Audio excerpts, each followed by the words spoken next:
Assalamualaikum warahmatullahi wabarakatuh. Waalaikumsalam warahmatullahi wabarakatuh. Bismillahirrahmanirrahim. Alhamdulillahi rabbil alamin. Wassalatu wassalamu ala ashrafil anbiya'i wal mursalin, sayyidina wa maulana wa habibina wa syafi'ina Muhammadin wa ala alihi wa ashabihi al-mujahidin at-tahirin, amma ba'du. Saudara-saudara kaum muslimin rahimakumullah, pada pertemuan kali ini kita akan membicarakan riwayat Nabi Allah Ibrahim alaihi salam. Beliau termasuk salah satu dari 5 orang rasul yang merupakan kelompok yang dikenal dengan ulul azmi, yaitu para rasul yang dinilai mempunyai kelebihan di dalam keutamaan, ketabahan, keuletan, dan sikap istiqomah di dalam berjuang. Jumlahnya ada 5, yaitu Nabi Nuh, Nabi Ibrahim, Nabi Musa, Nabi Isa, dan Nabi Muhammad alaihi wassalatu wassalam. Sebagaimana yang kita maklum bahwa Nabi Allah Ibrahim alaihi salam lahir pada masa pemerintahan Raja Namrud laknatullah alaih. Namrud adalah figur yang lebih merupakan kekuatan daripada keadilan, lebih merupakan kezaliman daripada kebijaksanaan. Ia seorang raja yang memerintah secara sewenang-wenang, lalu dengan segala macam cara berusaha mempertahankan kekuasaannya. Itu sebabnya di hari-hari menjelang kelahiran Nabi Allah Ibrahim alaihi salam, entah oleh karena rasa takut dan khawatir akan munculnya orang-orang yang dapat menumbangkan kekuasaannya, entah karena bisikan ahli nujum atau dukun-dukun yang memang banyak mengelilingi istananya, ia memutuskan untuk membunuh seluruh bayi yang dilahirkan dalam bentuk laki-laki. Ini dilatar belakangi oleh kekhawatiran akan muncul seseorang yang dapat menghancurkan kekuasaannya, sebagaimana Fir'aun laknatullah alaih. Itulah sebabnya di zaman sebelum Nabi Ibrahim dilahirkan, Raja Namrud membuat peraturan, apabila seorang ibu melahirkan bayi laki-laki, bunuh bayi itu. Seluruh perempuan hamil berada di bawah pengawasan aparatur negara, dan laki-laki dianjurkan untuk jangan dekat-dekat dengan istrinya guna menghindari terjadinya proses kehamilan ini. Entah berapa ratus bahkan berapa ribu bayi laki-laki yang jadi korban tanpa dosa dari sebab kelaliman pemerintahan Raja Namrud laknatullah alaih ini. Kita teringat kepada satu hadis di mana Rasulullah sallallahu alaihi wasallam pernah bersabda, ya'ti 'alan nasi zamanun ru'asa'uhum kal asad wa wuzara'uhum kal zi'ab wa qudatuhum kal kilab wa katsirun nasi yawma idzin kal aghnam. Pada satu saat, kata Nabi, akan datang di tengah masyarakat manusia di mana pada masa itu muncul pemimpin-pemimpin yang bertingkah laku seperti singa. Ru'asa'uhum kal asad, pemimpin-pemimpin mereka bertingkah laku seperti singa. Saudara kenal singa? Saudara boleh periksa, di mana ada hutan, singa selalu menjadi raja. Padahal hutan belum pernah bikin pemilihan umum. Tapi yang namanya singa tidak pernah peduli ada pemilihan atau tidak, raja hutan tetap singa. Kenapa? karena singa menjadi raja di hutan bukan berdasarkan kebenaran, tapi karena kekuatan. Karena kuat, maka dia naik jadi raja. Soal benar atau tidak, soal lain. Maka sebagai akibatnya, setelah si singa ini naik menjadi raja hutan, dia bukan melindungi rakyatnya, malah makanin rakyatnya. Coba saudara lihat di hutan.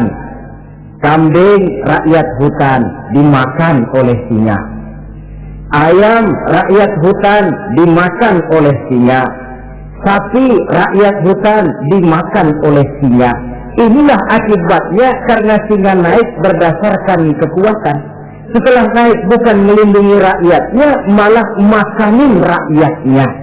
Mental semacam inilah yang dimiliki oleh Raja Namrud laknatullah alaih.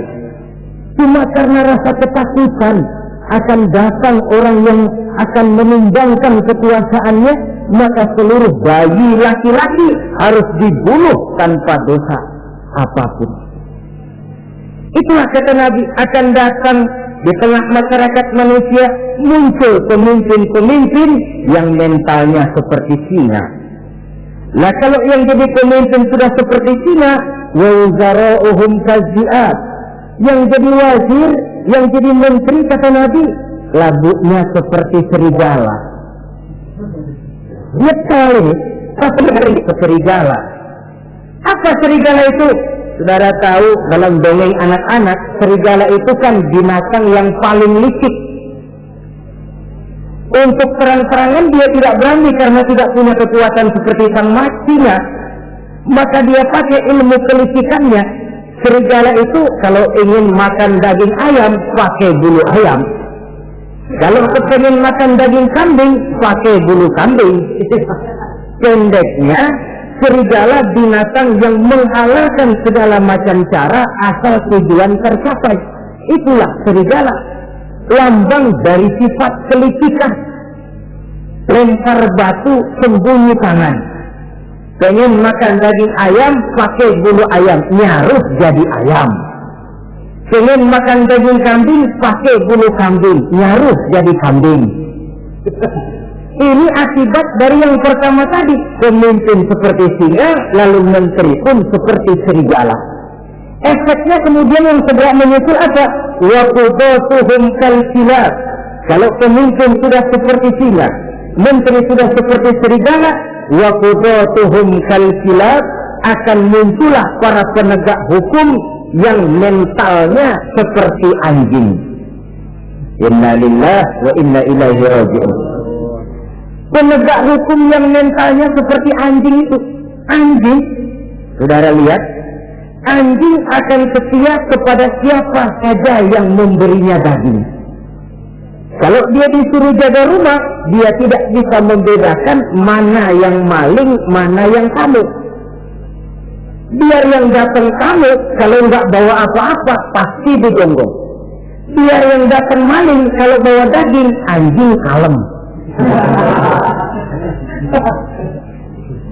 Pokoknya siapa yang berdaging, itulah majikan saya. Apa kata majikan saya, itulah yang saya laksanakan. Maka hilang kebenaran hukum, hancur norma-norma keadilan. Oleh karena apa? Oleh karena anjing dapat daging. Lalu dalam kondisi semacam itu, yang jadi rakyat bagaimana? Kata Nabi, wa katsirun nas yauma idzin kal aghnam. Adapun kebanyakan orang pada masa itu, lagunya sudah seperti kambing. Saudara, kambing itu binatang yang cuma menang geroyokan dan tidak punya alternatif. Namanya kambing, digiring ke lapangan mbe. Betul kan? Digiring ke kuali mbe, dikasih makan rumput mbe, sampai pun mau dipotong masih mbe juga. Tidak punya pilihan lain si kambing ini, tidak punya alternatif lain. Kondisi semacam inilah yang terjadi di masa pemerintahan Raja Namrud laknatullah alaih. Oleh karena diiming-iming, dibisiki oleh dukun-dukunnya, oleh nujum-nujum yang mengelilingi istananya bahwa akan datang seorang anak laki yang kelak akan menumbangkan kekuasaannya, dia mengeluarkan peraturan. Ya, peraturan singa.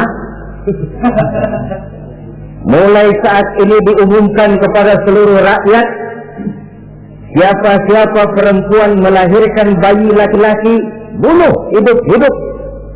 Seluruh orang bunting di bawah pengawasan Hansip negara. Dan mulai malam ini supaya semua kaum bapak jarang-jarang tidur sama istrinya. Namanya peraturan Namrud. Tapi apa yang memang Allah kehendaki untuk terjadi pasti terjadi, yaitu kelahiran Nabi Allah Ibrahim alaihi salam. Pada saat beliau terlahir ke alam ini oleh ayahnya yang bernama Azar, disembunyikan di dalam sebuah gua. Di sini bertemu antara nurani seorang bapak dan ketaatan kepada raja. Dia ingin taat kepada raja, dia mesti membunuh anaknya. Tapi sebagai bapak, dia sayang kepada anaknya, dia harus selamatkan. Dicarinya jalan tengah, maka Ibrahim disembunyikan di dalam sebuah gua dengan satu perhitungan tentunya. Lu mati, ya nggak apa-apa, lu hidup ya syukur. Tapi ini pertimbangan dia akan bikin susah dia di masa yang akan datang. Coba anak dalam kondisi adanya ditaruh di dalam gua, menurut perhitungan logika mati ini. Namun apa yang terjadi? Nabi Allah Ibrahim yang sejak masa bayi diletakkan dalam gua dipelihara oleh Allah. Nah, kalau Allah yang sudah memelihara, orang mana yang sanggup mendatangkan bencana dan mudarat? Untuk melangsungkan kehidupannya, Nabi Ibrahim itu mengisap ibu jarinya. Dan konon menurut riwayat dari ibu jarinya itu keluarlah madu. Sehingga walaupun tidak didampingi oleh ayah dan ibunya, tinggal di dalam gua seorang diri, pertumbuhannya sebagai seorang bayi menjadi seorang anak, tumbuh dengan pesat sebagai lazimnya anak-anak yang lain. Dalam ilmu tauhid ini yang dinamakan irhas, tanda-tanda yang diberikan kepada seseorang yang akan dipilih menjadi rasul pada saat dia masih anak-anak. Ini yang dinamakan irhas. Adapun kalau dia sudah diangkat menjadi rasul, maka tanda-tanda itu dinamakan mukjizat. Kalau jatuh kepada wali, maka tanda itu dinamakan karomah, atau yang dalam bahasa kita disebut dengan keramat. Jadi kan kita ini dalam kehidupan anak-anak kita kadang-kadang bisa melihat bakat yang dimilikinya pada saat dia masih kecil. Tanda-tanda itu ada. Nah, dalam kehidupan para rasul, masa kecil mereka yang melakukan itu dinamakanlah irham. Begitulah Nabi Ibrahim tumbuh dari bayi menjadi anak-anak di dalam gua. Dan ayah ibunya kadang-kala menengok dia. Pada saat dia sudah mulai pandai berbicara, dia sudah mulai berpikir.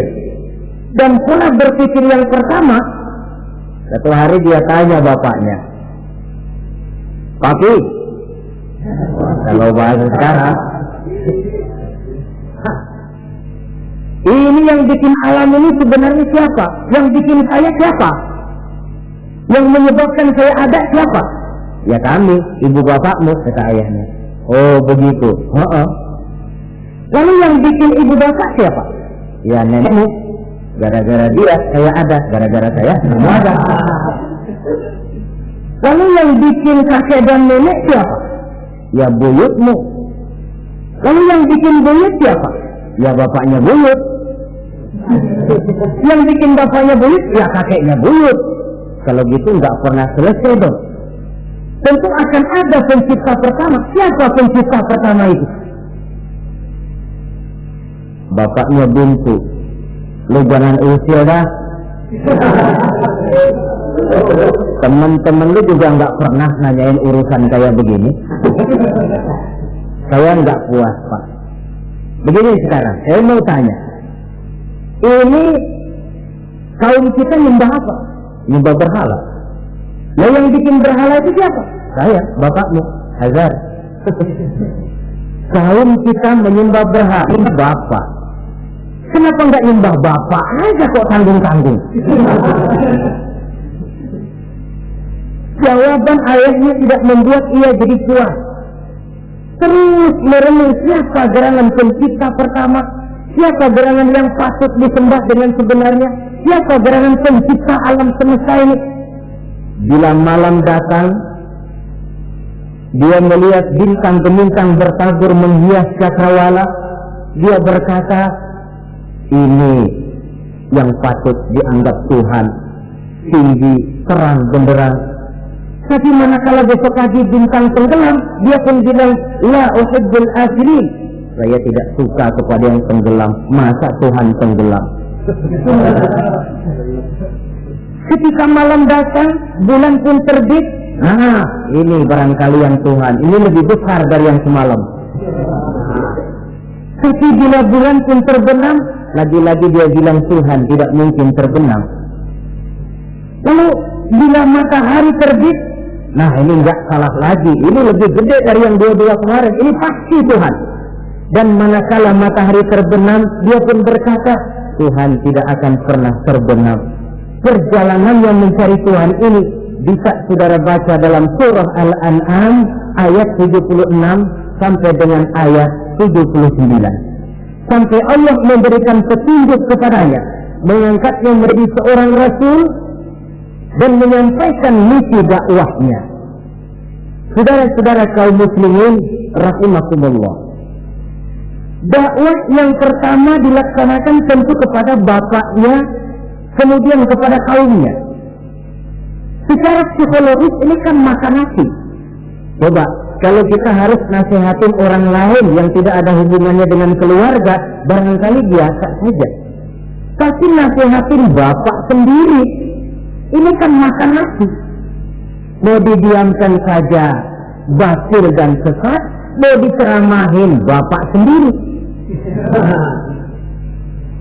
Tapi bapak tinggal bapak, kewajiban melaksanakan dakwah jalan terus. Ini berarti bahwa tugas amar ma'ruf dan nahi munkar memang tidak mengenal posisi. Begitulah saudara-saudara, sampai kepada satu hari Nabi Ibrahim melaksanakan dialog dengan kaumnya. Saudara-saudara, hadhihi tamathil allati antum laha akifun. Surah Al-Anbiya ayat 51. Saudara-saudara, berhala-berhala ini yang bapak saya yang buat, inikah yang selama ini tuan-tuan sembah? Kaumnya menjawab, qalu wajadna aba'ana laha abidin. Iya, sebab nenek moyang kami, nenek moyang kita juga dulu menyembah itu. Bagaimana nenek moyang kita, begitulah kita. Jawab Nabi Ibrahim, laqad kuntum wa aba'ukum fi dhalalin mubin. Sebenarnya kamu dan nenek moyangmu sama, borongan satu gerbong sesat. Kok kamu ikuti nenek moyang kamu? Mereka enggak berpikir, kamu enggak ikut berpikir. Mereka sesat, kamu ikut sesat. Kamu sudah hidup di satu zaman yang maju sekarang ini. Kenapa mau kembali ke zaman nenek moyang dulu? Menyembah berhala yang nyata-nyata tidak sanggup mendengar, tidak sanggup melihat, tidak sanggup memberikan manfaat mudarat. Pokoknya kalau kamu tidak tinggalkan berhala-berhala ini, suatu saat pasti akan saya sikat dan saya hancurkan. Jadi saudara-saudara, prinsip dakwah itu memang tentu harus bil hikmah wal mau'izatil hasanah, dengan bijaksana dan dengan nasihat-nasihat yang baik. Tapi kalau sudah mencegah suatu kemunkaran, kata Nabi, man ra'a minkum munkaran falyughayyirhu biyadihi. Siapa di antara kamu yang melihat suatu kemunkaran, hendaklah dia berusaha merubah dengan kekuatan tangannya. Kalau dengan tangannya dia tidak sanggup, fabilisani, hendaklah dengan lidahnya. Kalau itu pun dia tidak mampu, fabiliqalbi, hendaklah dalam hatinya. Dan mencegah suatu kemungkaran dengan hati, itulah nilai iman yang terendah adanya. Nabi Ibrahim melihat bahwa watak menyembah berhala ini sudah berurat dan berakar. Kenapa? Mereka mengembalikan itu kepada kebiasaan dan tradisi nenek moyang. Sama juga di zaman kita sekarang ini, sudah kita menegakkan tauhid, membina sebersih-bersih iman, menegakkan semulus-mulus tauhid. Ada juga kelompok orang yang mau mengembalikan kita ke zaman nenek moyang, ke zaman animis, menghidupi tradisi nenek moyang dalam hal ibadah, dalam hal ubudiyah. Tentu merupakan langkah kemunduran adanya. Dan ini bukan barang baru. Umat Nabi Ibrahim sudah memberikan contoh. Kenapa kami menyembah berhala? Sebab nenek moyang kami menyembah berhala. Nabi Ibrahim jawab gampang aja. Iya kalau borongan, sekerbong, lempeng semua sesat. Kaum muslimin rahimakumullah. Dan bukan cuma kata, dibuktikan oleh Nabi Allah Ibrahim. Begitu Raja Namrud menurut satu riwayat bersama para tentaranya pergi berburu, Nabi Ibrahim ngintip-ngintip. Begitu Namrud keluar, beliau masuk. Kalau istilah kita, ke tempat Namrud ibadah, ke masjidnya dah, di mana di situ tersimpan seluruh berhala yang mereka sembah, dari yang paling gede sampai yang paling kecil. Nabi Ibrahim masuk bawa kampak. Seluruh berhala-berhala yang ada di tempat itu habis dikampakin, hancur berantakan.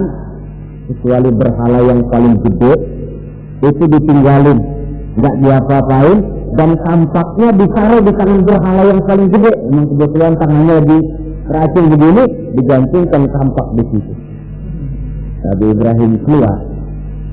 Adapun Namrud, ketika dia pulang dari perburuannya, mau melaksanakan ibadah, bukan main terkejutnya melihat Tuhannya berantakan.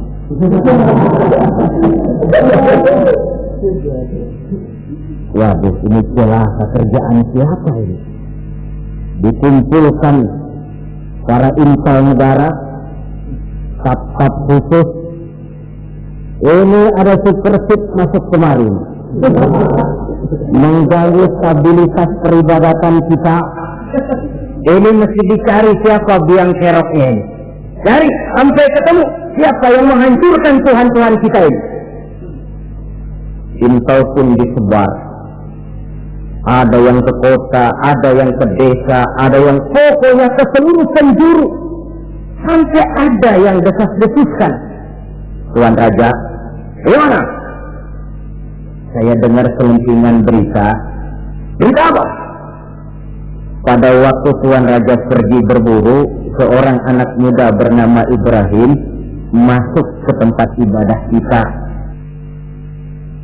Barangkali dia yang menghancurkan patung-patung kita. Kalau begitu cari, tangkap Ibrahim, tangkap. Panggil kepala intel. Dipanggil, kamu cari orang namanya Ibrahim, tangkap. Kok ditangkap? Tangkap. Sebab menurut berita dia yang menghancurkan berhala-berhala kita. Ya tapi kan belum ada buktinya Pak. Soal bukti gampang, belakangan, yang penting tangkap aja dulu.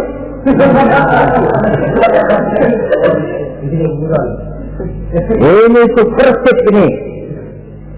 Saudara-saudara,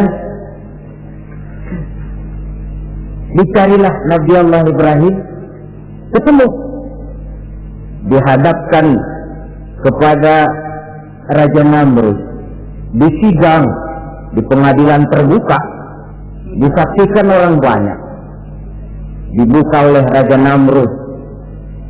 Sidang luar biasa dalam rangka memeriksa dan mengadili tertuduh Ibrahim. Dengan ini kami menyatakan dibuka untuk umum. Terdakwa supaya dibawa ke dalam ruangan sidang.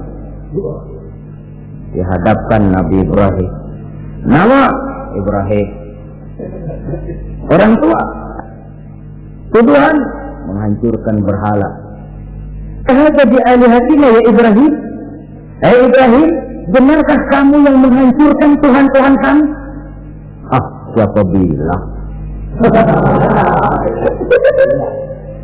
Ada berita yang sampai kepada kami ketika kami keluar atau masuk ke tempat kami ibadah. Ngaku aja dan ngaku. Daripada urusan jadi panjang, mendingan ngaku aja dah. Kata Nabi Ibrahim, enggak. Bal fa'aluhu kabiruhum hada. Yang menghancurkan berhala-berhala Tuhan, berhala yang paling besar ini. Yang paling besar ini. Besarnya nunjuk ke patung, ininya nunjuk ke dirinya. Kabiruhum kepada berhala, hada kepada dirinya sendiri. Wah, enggak, kata Nabi Ibrahim. Setahu saya enggak semua berhala hancur. Saya dengar yang paling gede enggak apa-apa. Ya. Dan ada kampak di tangannya. Kali yang gede itu iseng. Jadi yang kecil-kecil ini dikampakin semua sama yang gede. Buktinya kampak masih ada di tangannya kok. Tanya aja dia. Kata Namrud Ibrahim, kamu sudah gila apa? Kenapa? Masa kayak disuruh nyembah berhala, disuruh nanya berhala? Jadi nggak bisa jawab dia? Nggak bisa jawab. Nah kalau nggak bisa jawab, kenapa disembah? Yang bilang saya apa sampean?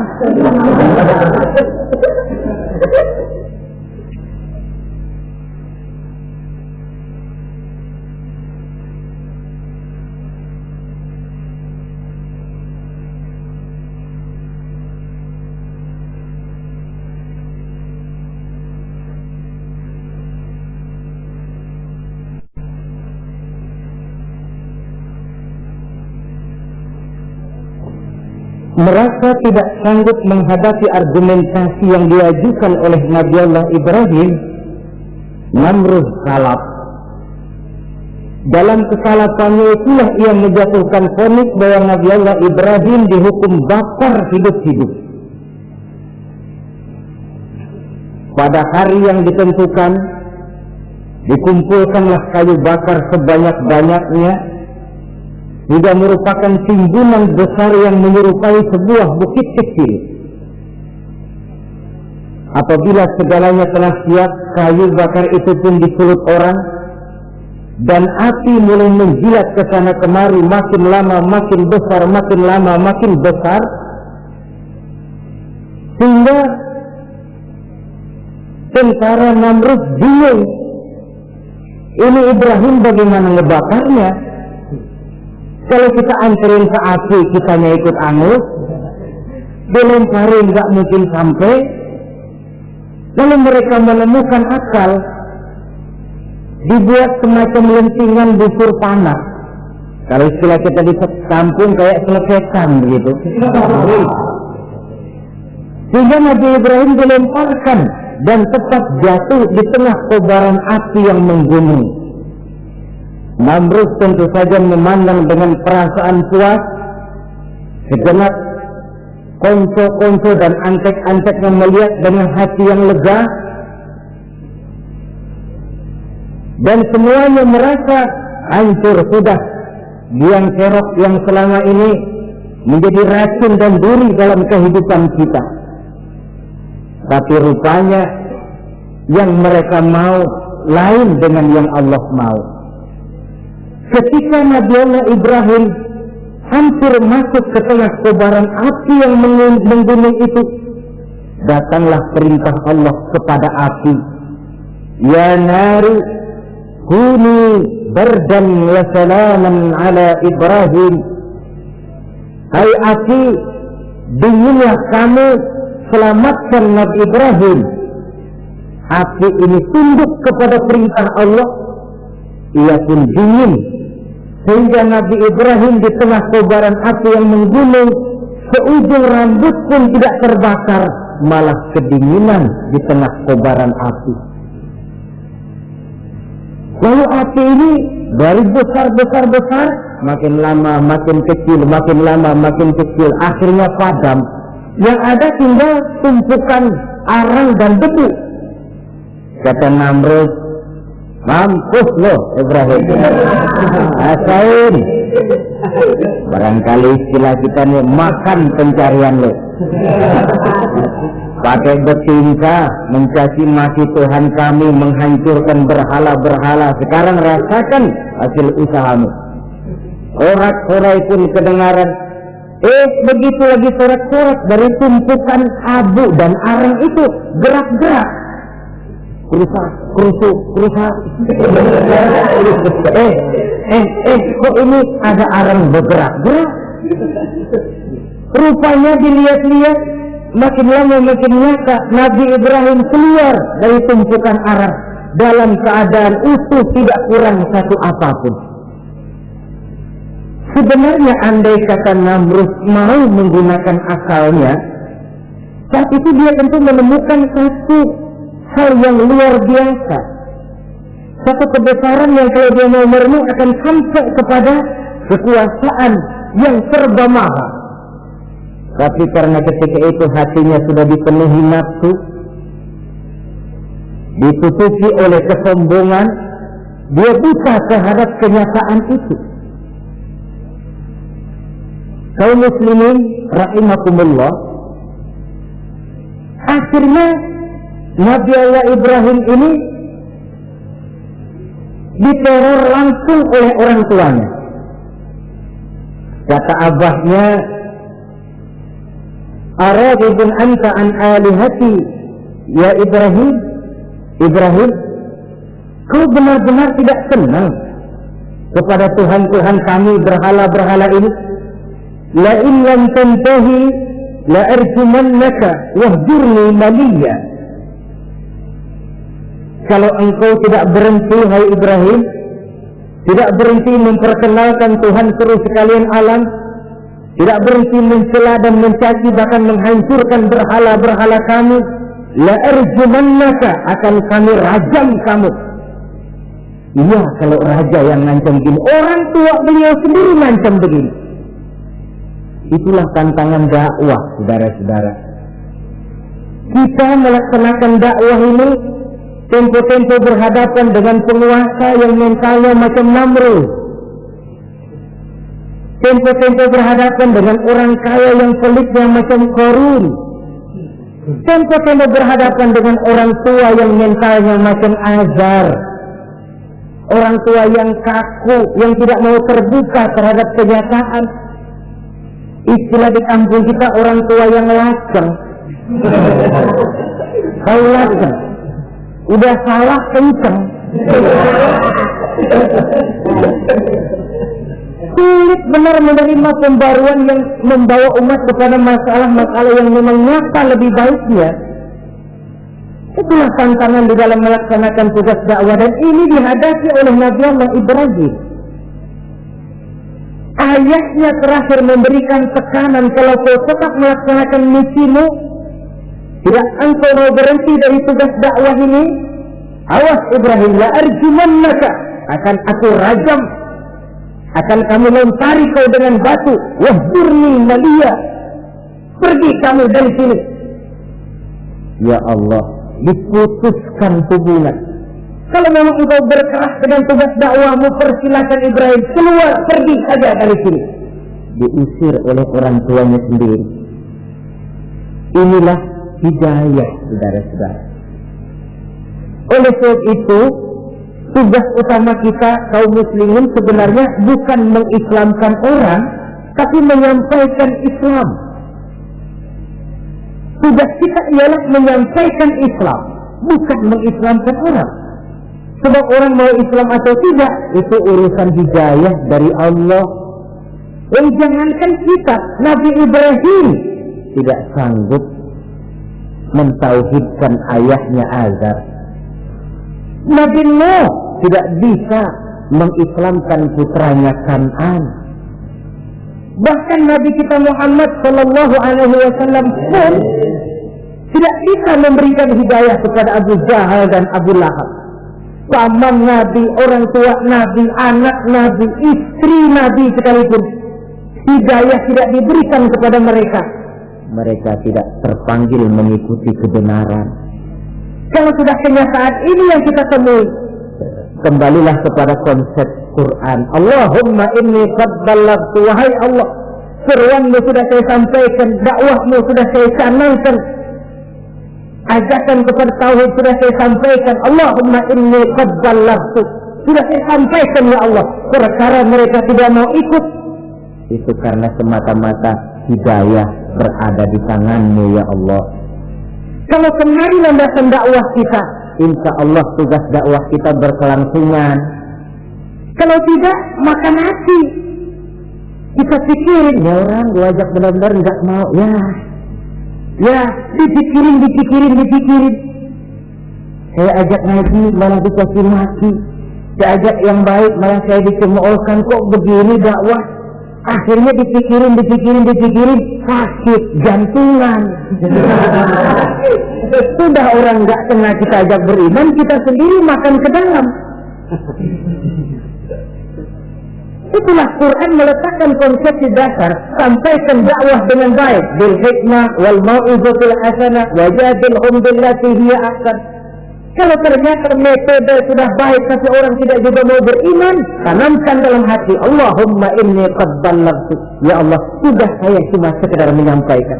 Perkara mereka tidak mau, saya sudah menyampaikan ya Allah, terserah hidayahmu.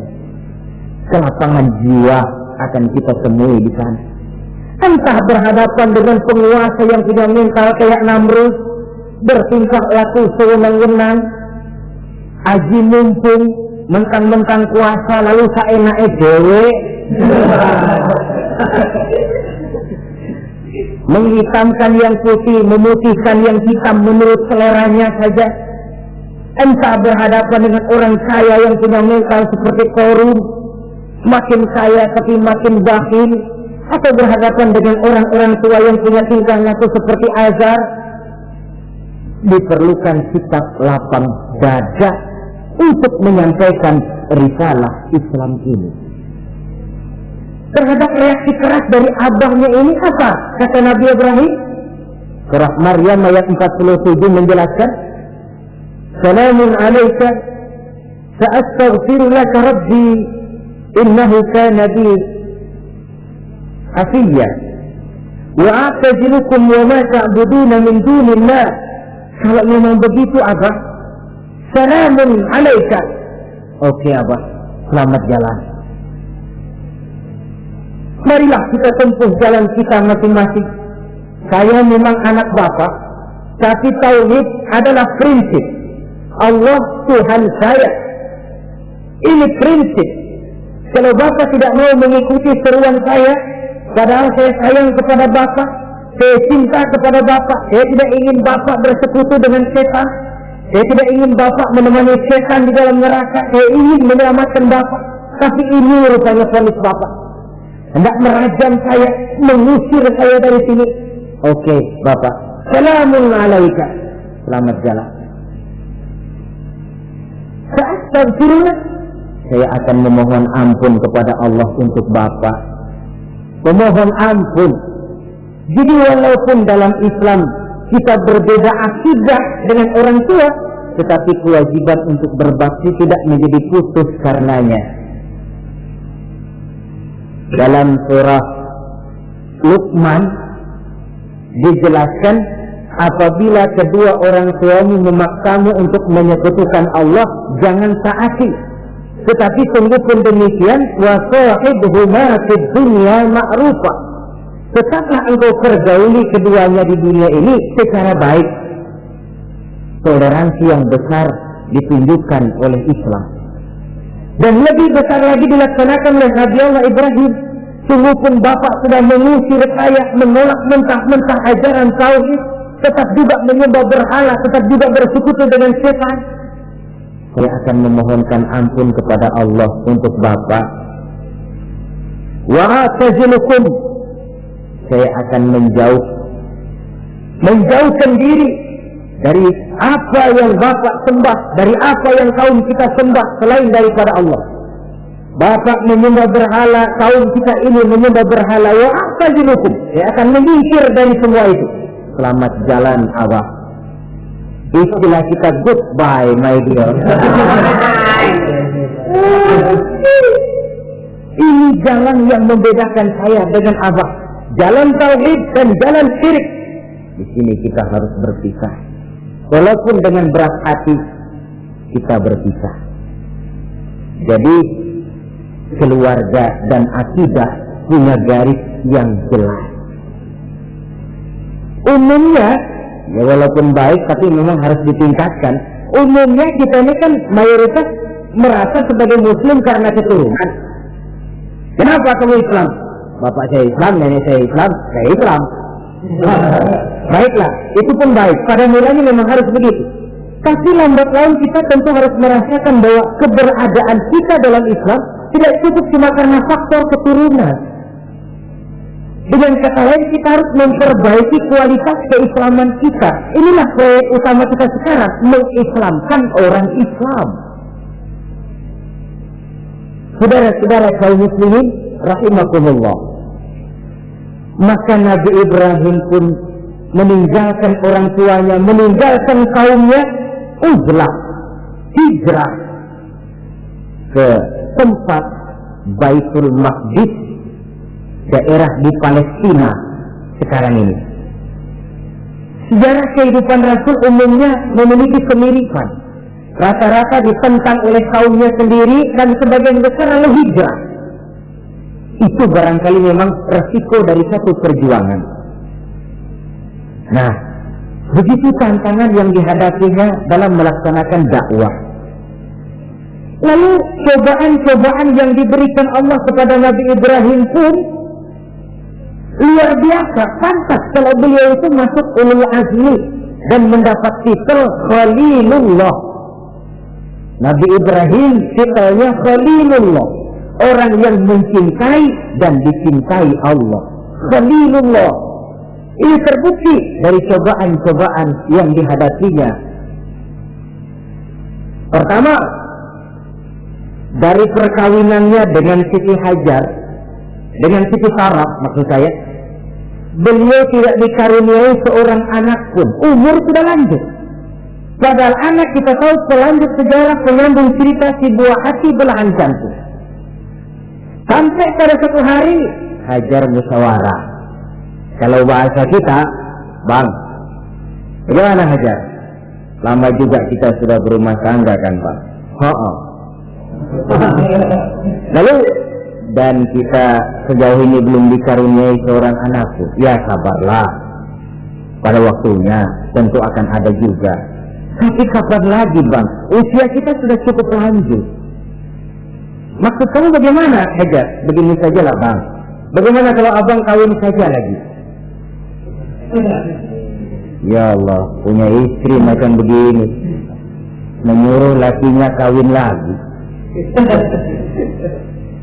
Tapi dasar Nabi Allah Ibrahim, enggak mau saya kan cinta sama Hajar. Iya, soal cinta saya tahu, dan saya tidak meragukan cinta abang kepada saya. Cuma masalahnya saya enggak bisa memberikan keturunan Bang. Bukan enggak bisa, belum. Sudahlah, kawin saja lagi Bang. Enggak mau enggak mau. Istrinya nyuruh kawin, lakinya ogah-ogahan. Sekarang kan enggak, istrinya larang kawin, suaminya malah ngelintir.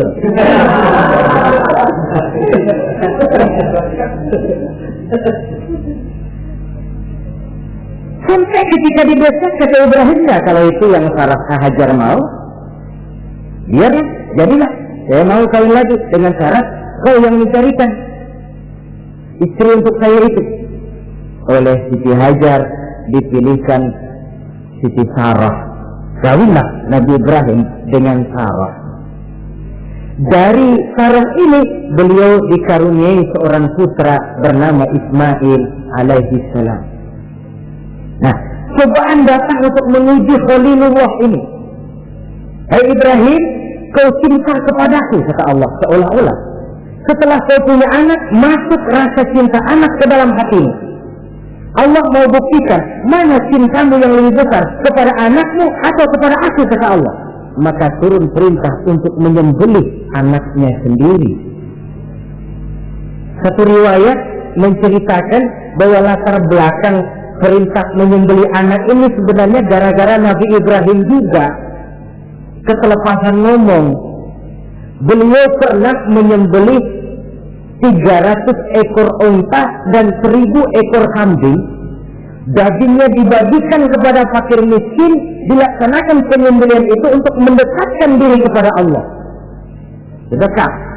Tidak cuma manusia, malaikat kagum, dipuji Nabi Ibrahim. Bukan main Ibrahim, kaya berani. Ya, kalau miskin berani, nekat kali. Ini kaya berani. Menyembelih 300 unta, 1000 kambing, dagingnya disedekahkan kepada fakir miskin. Luar biasa Ibrahim. Ketika dipuji orang banyak, itulah beliau timbul sifat manusianya. Apa kata beliau? Saya mah jangankan kambing sama unta, anak juga kalau saya punya disuruh potong, saya potong untuk mendekatkan diri kepada Allah. Kenapa ketelepasan ngomong begitu? Sebab waktu itu belum punya anak, ngomongnya enak. Sama juga kita, gue mah kalau punya motor, siapa juga ketemu di jalanan, gue boncengin. Lagi belum punya. Kalau udah punya, lain gayanya. Itu biasa, itu omongan orang belum kaya emang begitu.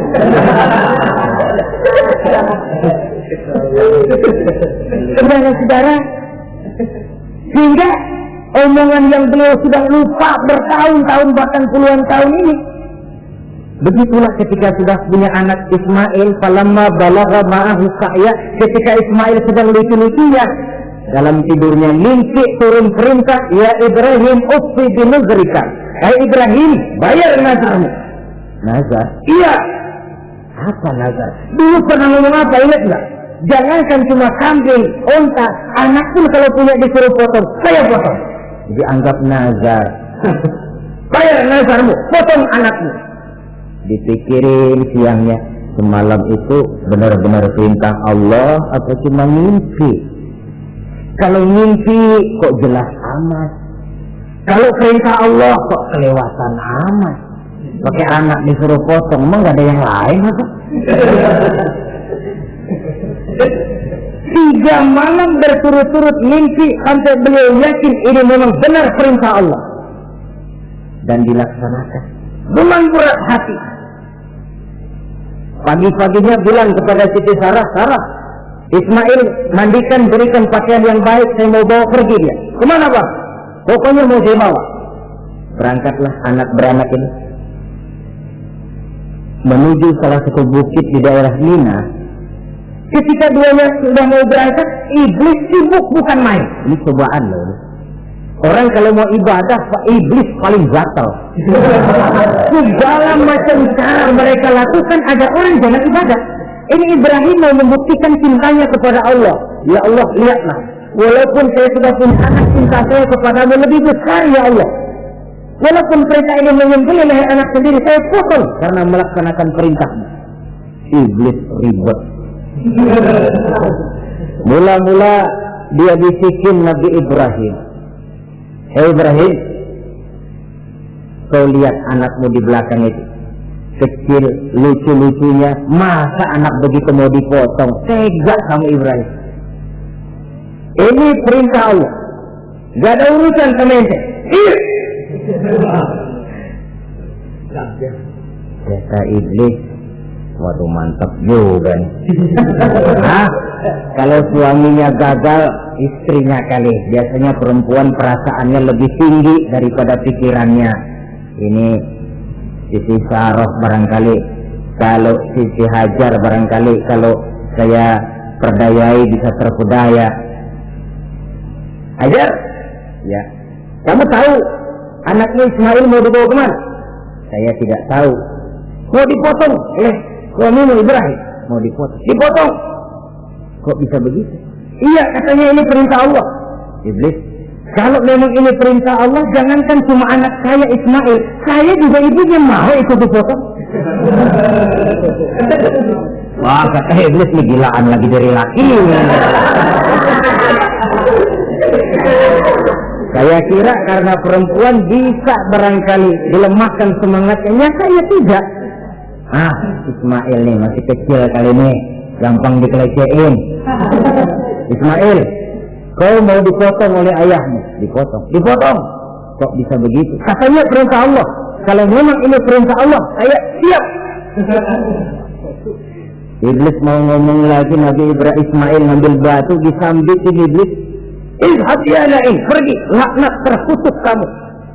Nyambitinnya itu sampai sekarang jadi ikutan dalam salah satu pelaksanaan ibadah haji yang disebut jumrah, melontar. Itu simbol permusuhan abadi antara manusia dengan iblis. Jadi kalau ada orang mau berbuat baik, iblis itu datang dari 3 penjuru. Dari bapak, dari anak, dari istri. Kadang-kadang bapaknya nggak kena, istrinya dibujukin. Laki lono sok loyar menyumbang masjid. Jangan kasih duit, simpan aja baik-baik. Istri nggak kena, anak. Segala macam cara iblis berusaha. Baru sampai di bukit yang dituju, Nabi Ibrahim buka kartu. Ismail, abah diperintah Allah menyembelih lehermu. Bagaimana? Kerjakan apa jangan? Kalau memang itu perintah Allah, kerjakan apa? Insya Allah abah akan menemukan saya termasuk orang sabar. Ini jawaban anak soleh. Coba kalau jawaban anak pintar nggak soleh, bukan begitu. Ismail, saya disuruh motong lehermu. Bagaimana? Kenapa saya pak? Bapak aja yang tuaan.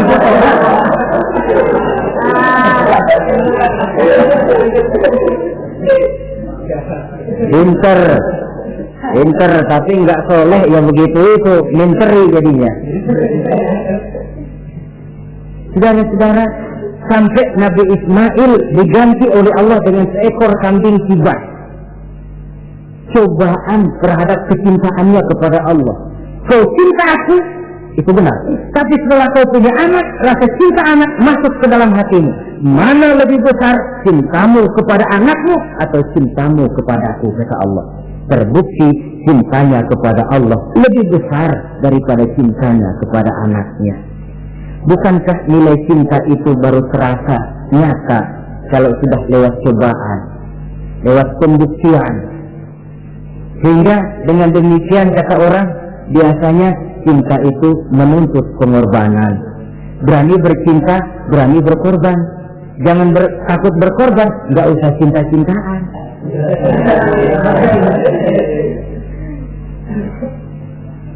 Saudara-saudara, sebab kalau orang sudah berbuat untuk sesuatu yang dicintainya, sangat boleh jadi si lemah akan jadi kuat, yang jauh jadi terasa dekat, yang takut jadi berani. Kalau orang sudah melakukan sesuatu untuk yang dicintainya.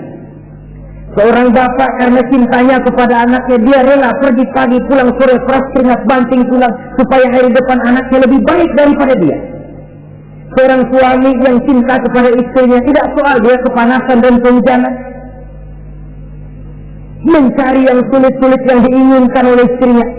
Contoh paling dekat saja, kalau istrinya sedang mengidam, dia tengah malam buta minta mangga dan gak musim mangga, rusak suaminya cari mangga.